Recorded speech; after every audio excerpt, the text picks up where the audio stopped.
Okay done. Marker इतना कर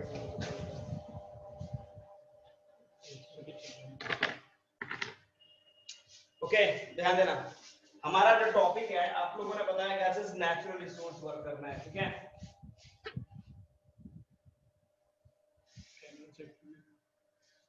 okay देखो यहाँ पे हमें बात करना है नेचुरल रिसोर्स।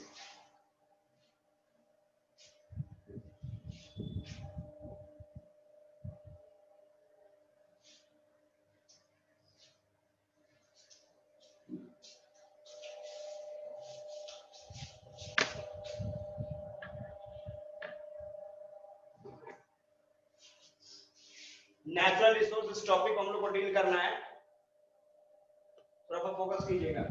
सबसे पहले मैंने आपको बता दिया कि नेचुरल रिसोर्स का मतलब रिसोर्सेज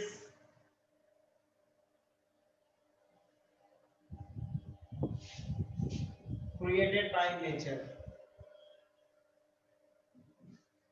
मतलब वो सारे रिसोर्स जिसको नेचर जनरेट करता है उसको हम लोग नेचुरल रिसोर्स बोलेंगे, ठीक है। अब मैंने बोला था देखो नेचुरल रिसोर्स में भी हम लोग दो तरीके से डिवाइड कर देते हैं। पहला मैंने बोला था पोएटिक एंड सेकंड हमने बोला था अपोएटिक। तो पोएटिक में मैंने बोला था कि ऑल लिविंग सारे जितने भी सजीव हैं सब के सब आपके पोएटिक्स होंगे, ऑल लिविंग। और अपोएटिक में मैंने बताया था कि इसकी non living but natural, non living but natural, ये सब आपके अपोएटिक रिसोर्स हो गए। ध्यान देना मैंने बताया अपोएटिक का मतलब नॉन लिविंग बट नेचुरल। तो ये अपोएटिक रिसोर्स में आपने क्या देखा था, इसमें सबसे पहले हम लोगों ने लैंड की बात की थी। फर्स्ट चैप्टर में लैंड फर्स्ट चैप्टर नहीं है, ये आपको जो सेकंड चैप्टर है नेचुरल रिसोर्स जो आपने देखा है उस नेचुरल रिसोर्स को मैं डील कर रहा हूँ, ठीक है, लेकिन उसको थोड़ा अलग तरीके से लोग वर्कआउट कर रहे हैं, फोकस कीजिएगा। चैप्टर 3 है। हाँ जो भी है हमें लैंड के बारे में पढ़ना है। इसके बाद किसके बारे में पढ़ना बोलो तो आपने क्या देखा, लैंड के बाद वाटर, इसके बाद सॉइल, तो सॉइल, तो इस लैंड में सॉइल आ जाएगा, लैंड है। इसके बाद है नेचुरल वेजिटेशन,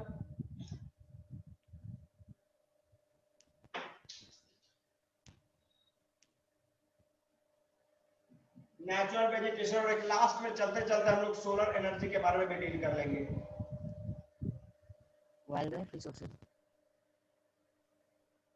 ये हो जाएंगे। तो हमें बात क्या करना है, हम लोग को स्टडी किसके बारे में करना है, हमें ये एक्वाटिक रिसोर्स के बारे में स्टडी करना है, जिसमें सबसे पहले हमको land, water, natural vegetation and solar energy, इन चार टॉपिक के बारे में एक एक करके हम लोग को डील करना है, ठीक है। तो सबसे पहले हम लोग बात करेंगे लैंड। देखना लॉजिकली मैं आपको समझा रहा हूं, मैजिकली आप दिमाग के अंदर सेट करते जाओ। लैंड की बात करें तो सबसे पहले हम लोग इसके यूजेस की बात कर लें। तो आपका जो लैंड है मैंने आपको ये बता दिया कि सबसे पहले ये समझ लो कि हमारे पृथ्वी पे हमारे lands are very diverse from one part to another. एक जगह पे दूसरी जगह जाओगे तो लैंड डाइवर्सिटी आपको देखने को मिलेगा। जैसे सपोज करो कि कहीं आप देखोगे क्या चीज, कहीं देखोगे कि प्लेन है, कहीं देखोगे क्या चीज माउंटेन है, कहीं देखोगे डेजर्ट है, कहीं देखोगे कोस्टल एरियाज, कहीं देखोगे क्या इसकी फॉरेस्टेड एरियाज। तो ये अलग अलग तरह के लैंड्स फॉर्म्स हैं, ठीक है। तो लैंड्स के तो लैंड का डाइवर्सिटी हो गया कि अलग अलग जैसे मैं प्लेन्स की बात करें तो नॉर्थ इंडिया, जैसे हम अपने देश की बात कर ले, हम अपने स्टेट्स की बात कर ले, नॉर्थ इंडिया में जैसे बिहार उत्तर प्रदेश हो गया, जो कि रिवर्स के डेपोजिशनल एक्टिविटीज के वजह से इनका निर्माण होता है, वेदरिंग प्रोसेस होता है। माउंटेन तो जानते हो, डेजर्ट का मतलब सैंडी सॉइल, जैसे मैं राजस्थान और गुजरात के एरियाज की बात कर रहा हूँ। कोस्टल एरियाज का मतलब जो समुद्र के आजू बाजू के जो एरियाज है उसको, जैसे मैं गोवा हुआ की बात कर लो, महाराष्ट्र में कुछ पॉइंट्स हो जाएंगे, और फॉरेस्ट तो फॉरेस्टेड एरियाज के बारे में जानते ही हो आप। तो ये कुछ पॉइंट्स है, ठीक है, जो पॉइंट्स हम लोग को डील कर रहे हैं। इसके बाद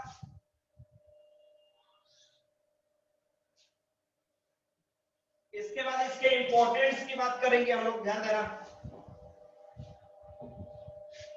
इसके यूजेस की बात हम लोगों ने करा था। तो मैंने आपको बताया था कि लैंड की बात करोगे तो जो प्लेन्स एरिया है, मतलब कुछ एरिया वहां पे हम लोग एग्रीकल्चर के प्रोसेस को परफॉर्म करते हैं।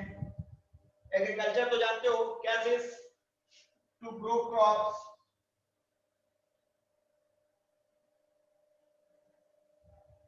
Growing crops in large scale, ठीक है। तो पहले हम लोग एग्रीकल्चर करेंगे, कहीं कहीं आप देखते हो इंडस्ट्री को हम लोग सेटअप करेंगे। इंडस्ट्री तो जानते हो क्या होता है, क्या दिस कन्वर्टिंग, ध्यान देना केवल। आज थोड़ा सा लेट है इसलिए शॉर्ट में आपको शॉर्ट में, पर फिर भी इस पे जो डाउट होगा आप पूछ लीजिएगा। इसको हम लोग एक बार फिर से तरीके से डील कर लेंगे। कन्वर्टिंग रॉ मटेरियल्स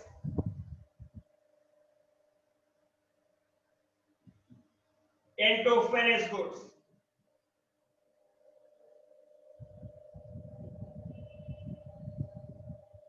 तो कहीं पे देखोगे तो एग्रीकल्चर हो रहा है, कहीं पे इंडस्ट्री हो रही है, कहीं पे आप देखोगे कि अर्बन एरियाज माने शहरीकरण, अर्बन एरियाज का विकास हो रहा है, कहीं पे देखोगे रोड्स, रेलवे, कहीं पे देखोगे इंफ्रास्ट्रक्चर्स।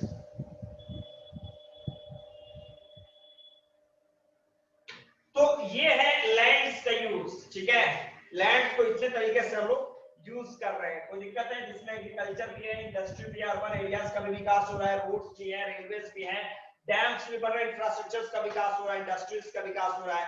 तो ये है लैंड्स के यूज, इस तरीके से हम लोग इसको यूज करते हैं। दूसरा पॉइंट है कि आज के डेट में लैंड डिग्रेडेशन, मतलब मिट्टी का डिस्ट्रक्शन बहुत तेजी से हो रहा है। इसके पीछे का रीजन क्या है, एक एक पॉइंट चाहो तो इसका स्क्रीनशॉट लेते जाओ, अदरवाइज हम लोग आगे बढ़ते जाएंगे। बढ़े आगे सर शायद क्या,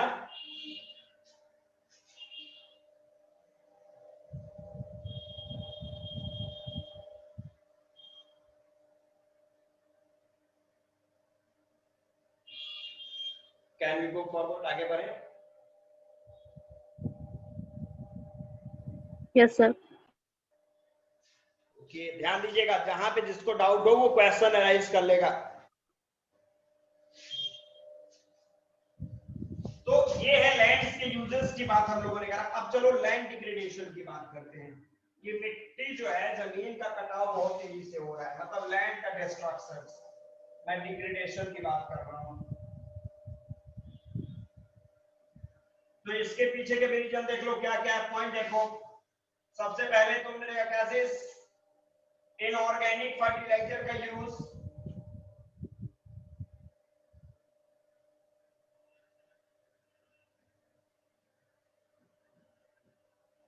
इनऑर्गेनिक फर्टिलाइजर का यूज हम लोग तेजी से कर रहे हैं, कहीं ना कहीं मिट्टी को डिस्ट्रॉय करने में ये इंपॉर्टेंट रोल अदा कर रहा है।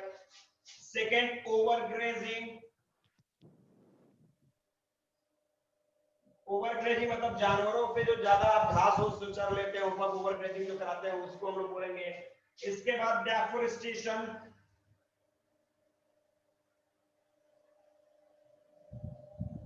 इसके बाद तुम्हारा हो जाएगा कैसे माइनिंग, और इसके बाद इंफ्रास्ट्रक्चर्स का ग्रोथ।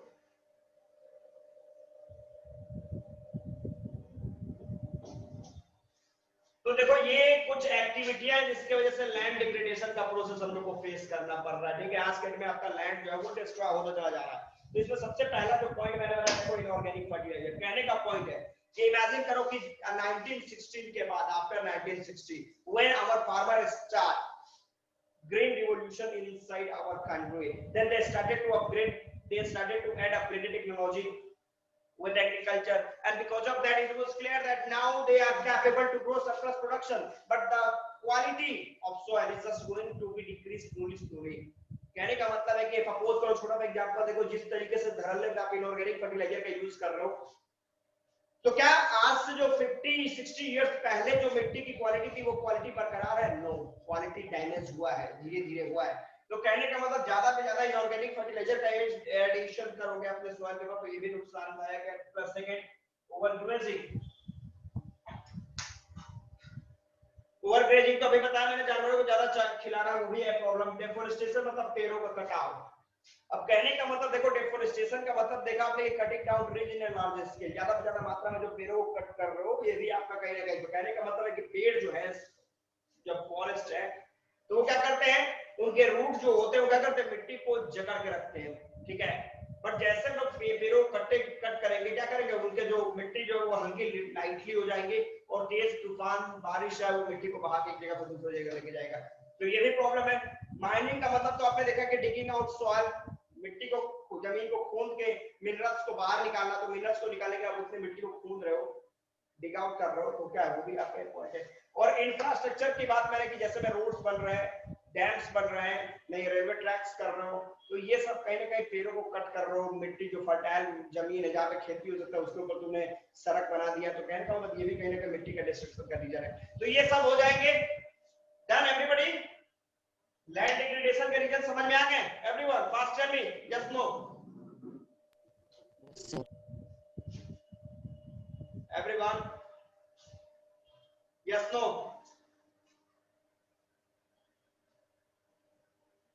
Yes no? और जितना तेजी में यस नो लिखेगा ना, no problem, okay. Yes sir. ये ओके सर समझ में आ गया सर, सर समझ में आ गया। भाई आराम से भी बोल सकते हैं, इतना चिल्लाने की क्या जरूरत है, प्रेम से बोलो यस सर। जितना तेजी बोलोगे उतना हम लोग आगे बढ़ेंगे, फॉरवर्ड करेंगे, नहीं है? तो ये है लैंड डिग्रेडेशन। अब देखो कहने का मतलब, हाउ कैन वी कंजर्व, आखिर मिट्टी को कंजर्व कैसे कर सकते हैं, इसका अपोजिट कर दो, क्या कर देंगे हम लोग? तो मैंने बोला था इनऑर्गेनिक की जगह पे ऑर्गेनिक कर दो, कोई दिक्कत? ओवरग्रेजिंग को मिनिमाइज करो, डेफोरेस्टेशन की जगह पे एफोरेस्टेशन करो, माइनिंग को मिनिमाइज करो, इंफ्रास्ट्रक्चर को मिनिमाइज करो। तो इसके जस्ट अपोजिट कर दोगे तो क्या हो जाएगा कि लैंड डिग्रेडेशन को कैसे लोग रोके, कोई दिक्कत, एनी प्रॉब्लम? हो जाएगा student? Yes no? Very good. तो डन कर लेंगे आप लोग। तो ये है लैंड का प्रॉब्लम, ठीक है। अब हम लोग चले थोड़ा वाटर के बारे में बात कर लेते हैं। वाटर, अब देखो इसमें हम लोग वाटर की बात करेंगे ना। बॉडी आपने देखा कि H2O, hydrogen plus oxygen combination. Yes sir. पहले देख लो, यहाँ पे देखो पॉइंट, मैं अगर ये ग्लोब की बात कर लूं, ध्यान देना, अगर इस ग्लोब की बात कर लोगे तो आपने देखा कि ये लैंड है, लैंड है, तो ये सब जगह पे क्या है, वाटर है, ठीक है। और इसी के लिए आपके पृथ्वी को वाटरी प्लैनेट भी कहा जाता है, आपको बता दें, या फिर ब्लू प्लैनेट भी कहा जाता है, ये भी बता दें।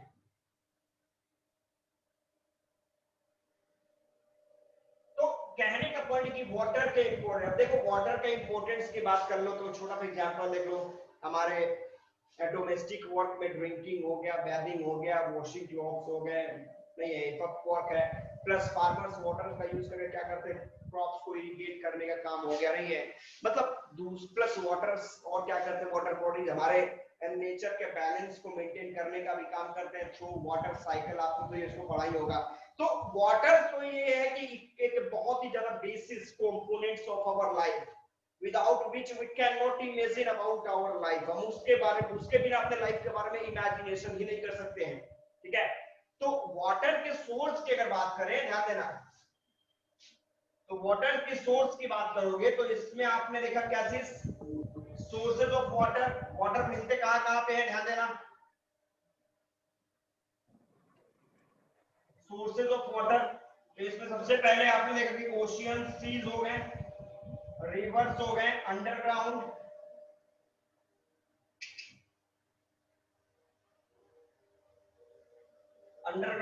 पॉन्ड, लेक, स्ट्रीम्स, ग्लेशियर, तो इन सभी जगह पे आपके वाटर्स मौजूद है, ठीक है। और बस बहुत 1% से भी कम जो है वो आपके पास फ्रेश वाटर मौजूद है, जिस 1% में पूरी पृथ्वी के लोग जो है उसको यूज करते हैं और उसको पीते हैं या फिर जो भी अपने डोमेस्टिक वर्क के लिए करते हैं, ठीक है। तो देखो इसमें मैंने रिवर्स के बारे में बताया था एक छोटा सा पॉइंट, कि रिवर्स जो है ये play a very important role, ठीक है। इसलिए रिवर को हम लोग मल्टीपर्पज प्रोजेक्ट भी कहते हैं।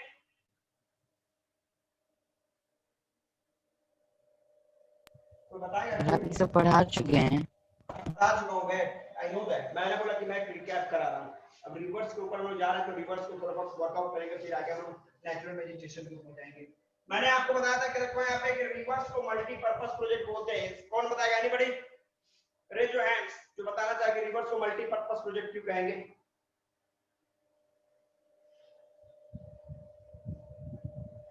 Raise your hands.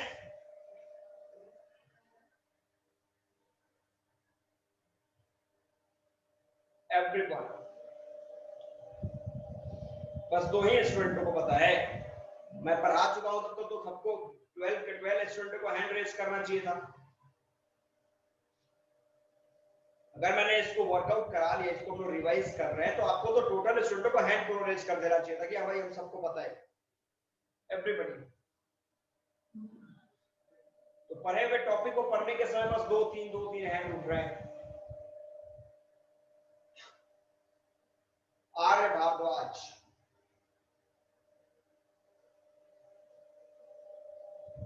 Tell me fast. Provide water to farmer for irrigation, hydroelectricity, fishing, transport, soil formation. Okay, देखो यहाँ पे मैं आपको फिर मैं बता दूं।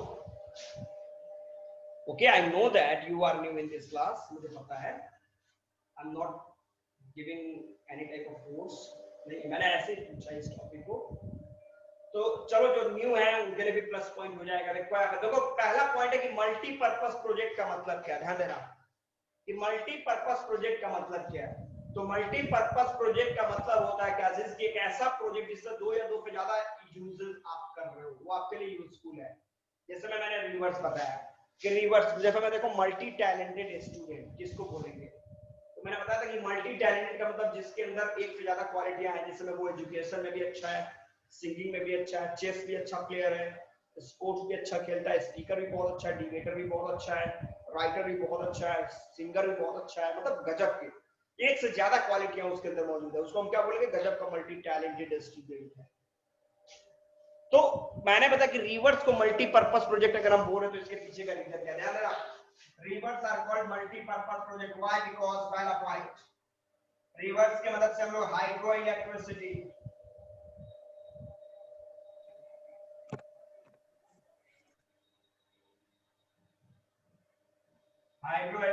को जनरेट करेंगे। ध्यान देना। Second, rivers provide water to farmer for irrigation।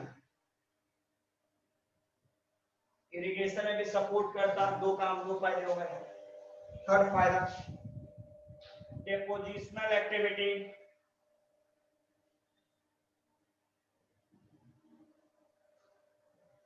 Act to form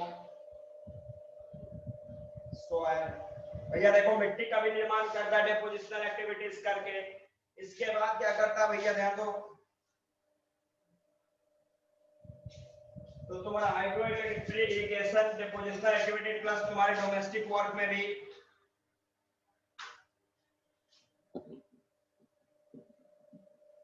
इसमें भी सपोर्ट करता। तो तुम देखो एक नदी जो है,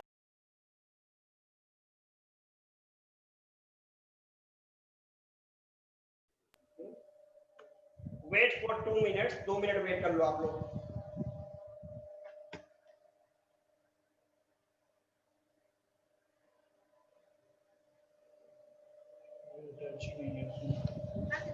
बिना कैमरे के क्लास चल रहा है।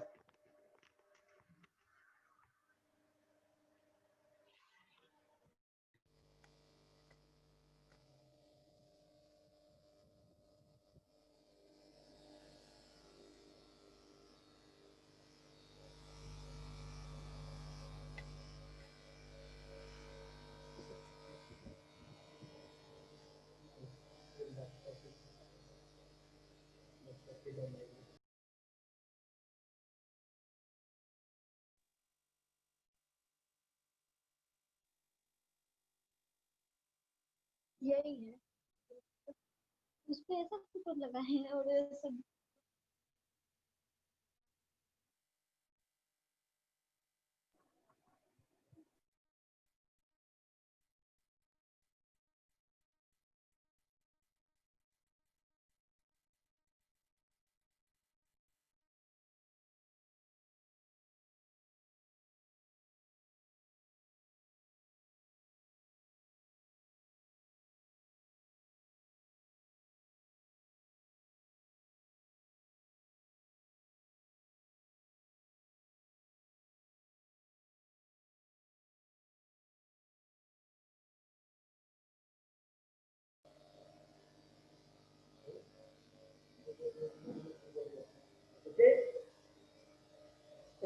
को मेरी आवाज आ रही है?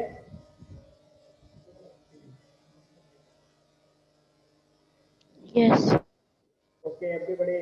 तो चलो अभी थोड़ा सा वीडियो वर्कआउट किया जा रहा है, ठीक है? तब तक मैं आपको ओरल टॉपिक ही कुछ बता रहा हूँ, ठीक है?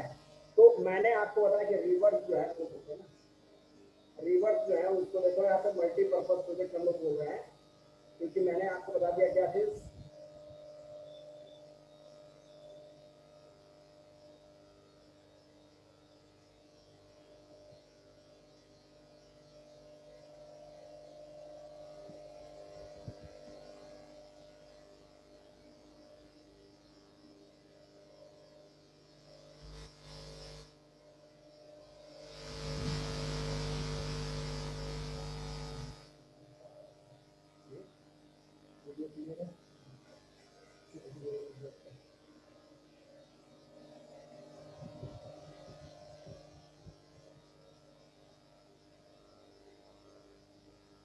ओके,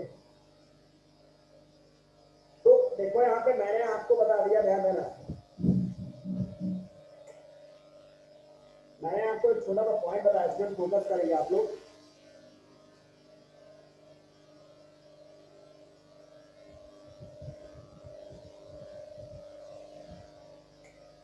ओके देखो मैंने मैंने धीरे आ रहा है। आवाज आ रही है मेरी आप लोग को everybody? Yes sir. Audio video बहुत क्लियर? क्या सब थोड़ा यस स्लो आ सर रहा है। ओके, तो देखो मैंने आपको बताया कि रिवर्स को लोग रिवर्स को लोग मल्टीपर्पज प्रोजेक्ट बोल रहे हैं बिकॉज ऑफ सब रीजन। इसमें सबसे पहले मैंने बताया कि रिवर्स जो होता है वो हाइड्रो इलेक्ट्रिसिटी को जनरेट करने में मदद करता। सेकंड मैंने बोला था कि अभी उसके रिवर्स की बात करो तो इरिगेशन में मदद करता, डेपोजिशनल एक्टिविटी अप्लाई करके क्या चीज सॉइल को फॉर्मेशन करता, प्लस डोमेस्टिक वर्क में भी हमारा मदद करता, रिक्रिएशन में मदद करता, ट्रांसपोर्टेशन में मदद करता। तो रिवर्स ऐसे प्रोजेक्ट्स हैं जिनके पास एक से ज्यादा इंपॉर्टेंट, मतलब कि हमारे लिए यूजफुल प्रोग्राम्स हैं, ठीक है? हम लोग रिवर्स को अलग अलग तरीके से अपने फायदे के लिए यूज कर सकते हैं, दैट्स व्हाई लोग रिवर्स को मल्टीपर्पज प्रोजेक्ट बोलते हैं। किसी को प्रॉब्लम है स्टूडेंट? Done everything? यस तो यस ये सर है, okay very good very good. तो ये रिवर्स है, ठीक है? बट अब आज के देखो कि रिवर्स को जो लोग यूज कर रहे हैं, लोग ऐसे रिसोर्स ऐसे ह्यूमन बीइंग्स हैं कि जो हमारे लिए यूजफुल है हम उसको डिस्ट्रॉय करते हैं। तो और उसके रिवर्स को अगर हम लोग पोल्यूट कर रहे हैं तो उसके पीछे का रीजन क्या है?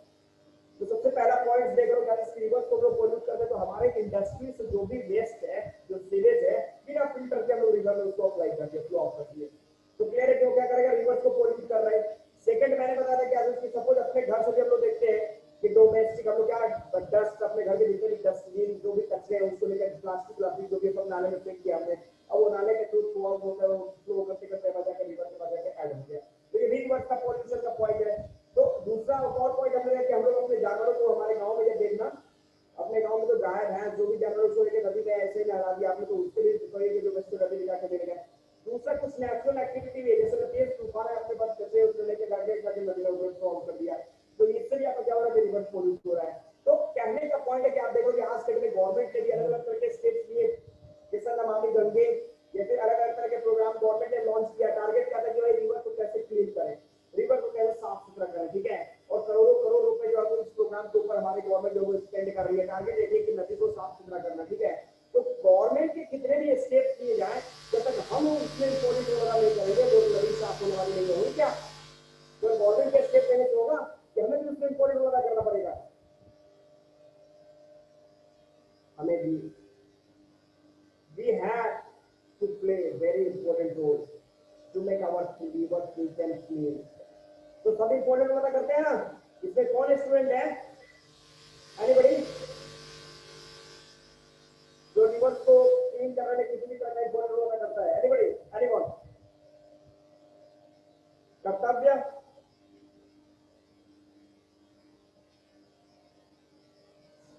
वॉइस प्रॉब्लम हो रही है?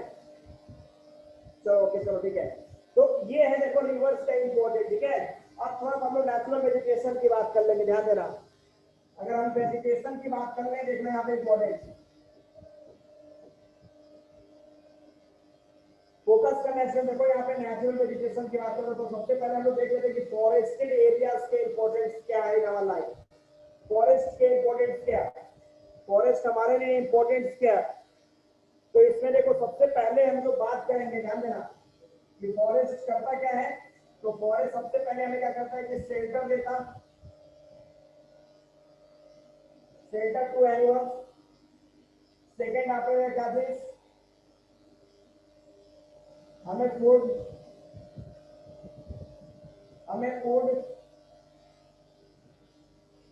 प्लस मेंटेन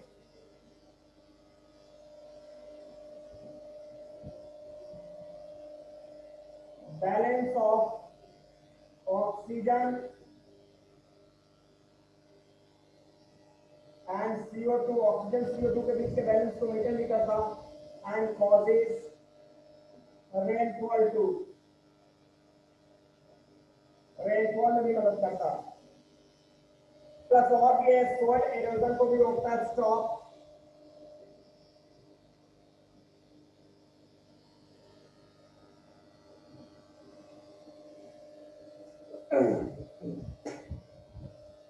तो ये सारे इंपॉर्टेंट रोल जो है फॉरेस्ट कर रहे हैं, ठीक है। जैसे सबसे पहले मैंने बताया कैसे शेल्टर, तो जंगल है तो जंगली जानवर कहाँ रहते हैं, जंगलों में रहते हैं। सर वीडियो क्लियर नहीं आ रहा है। Video is not clear. Yes sir. Everyone tell me, audio video both are clear? Sir audio clear नहीं आ रहा है। वीडियो क्लियर नहीं आ रहा है। Okay, video is not clear, okay.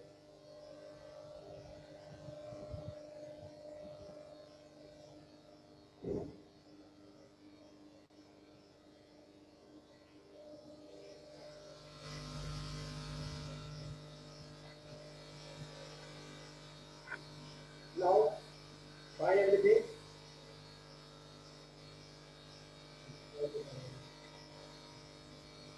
Everything is okay. बोलो वीडियो क्लियर हो, क्लियर है? No sir. Everything is fine, हम लोग को यहाँ पर रहेगा सब सही है।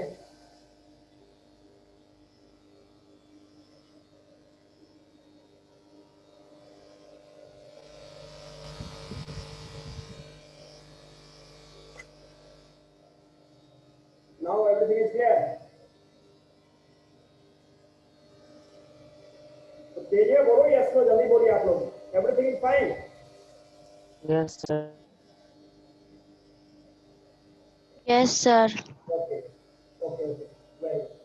तो चलो ठीक है, हम लोग यहाँ पे आपको मैं बता रहा था कि फॉरेस्ट के रूल की मैं बात कर रहा था, ठीक है। तो सबसे पहले मैंने बोला कि फॉरेस्ट क्या करता है, शेल्टर प्रोवाइड करते हैं। शेल्टर किसको प्रोवाइड करेंगे, जो आपके वाइल्ड एनिमल्स हैं उनको, ठीक है। सेकंड मैंने बताया गैसेस की स्टॉप एरोजन। अब आपको मेरे गैसेस की जो प्लांट्स होते हैं उनके जो रूट्स होते हैं वो मिट्टी को कवर करके रखते हैं, कैच करके रखते हैं, जिससे क्या होगा कि तेज हवाएं, तेज तूफान, तेज बारिश जो उससे उस मिट्टी पे असर नहीं पड़ेगा।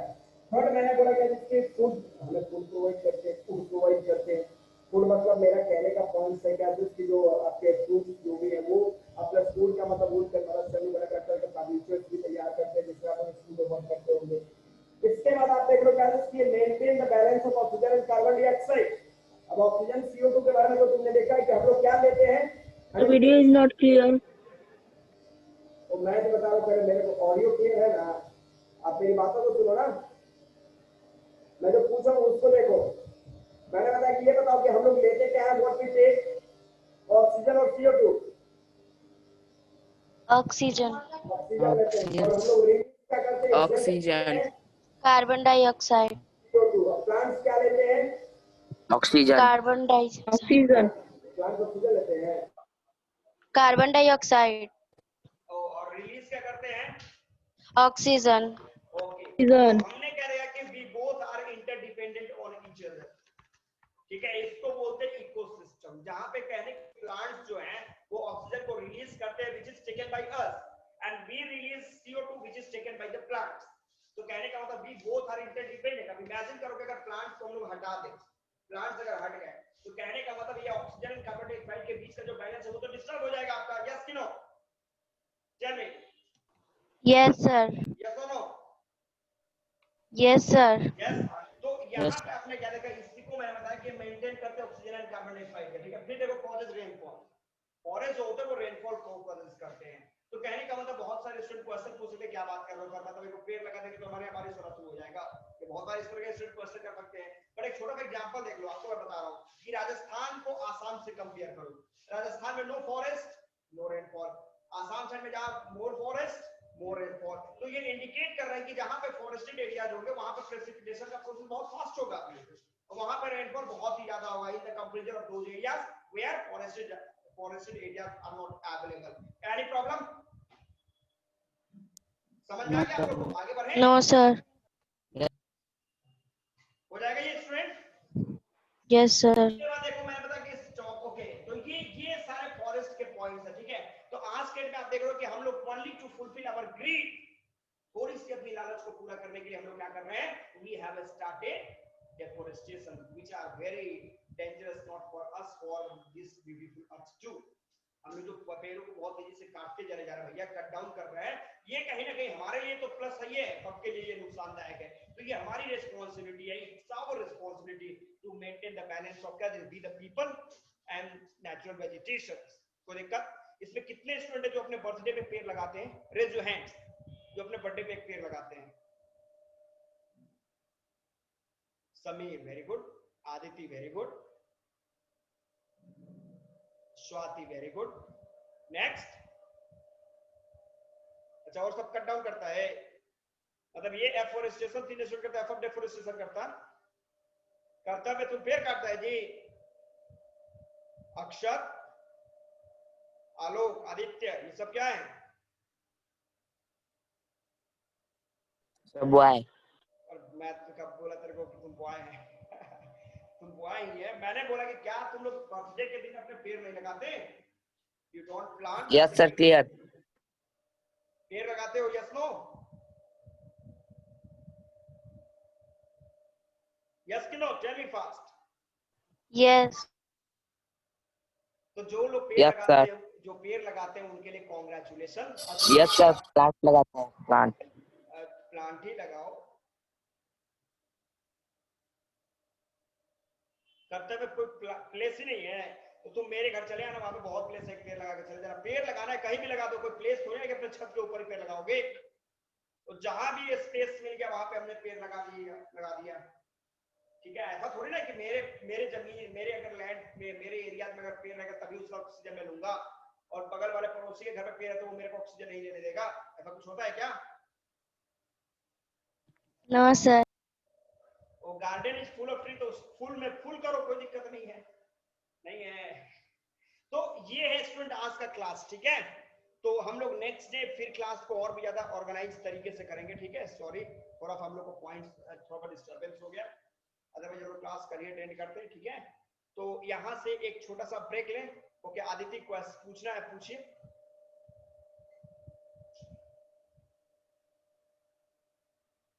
Aditya, do you want to ask any question, yes और नो? No. ओके, आपने हैंड को ऐसे रेज करा था तब मैंने को लगा। तो यहां से क्या हम लोग एक छोटा सा ब्रेक लें everybody? Yes sir.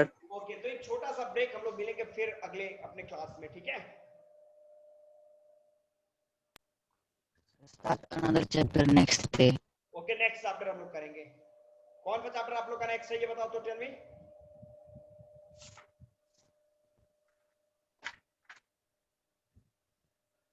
Minerals and power resources. Minerals and power resources बहुत ही ज्यादा इंपॉर्टेंट चैप्टर है, ठीक है। तो इस चैप्टर को हम लोग डील करेंगे अगले क्लास में। Break. Yes sir. Okay, break. Thank you sir, bye. Okay, good day. Mineral and power resources.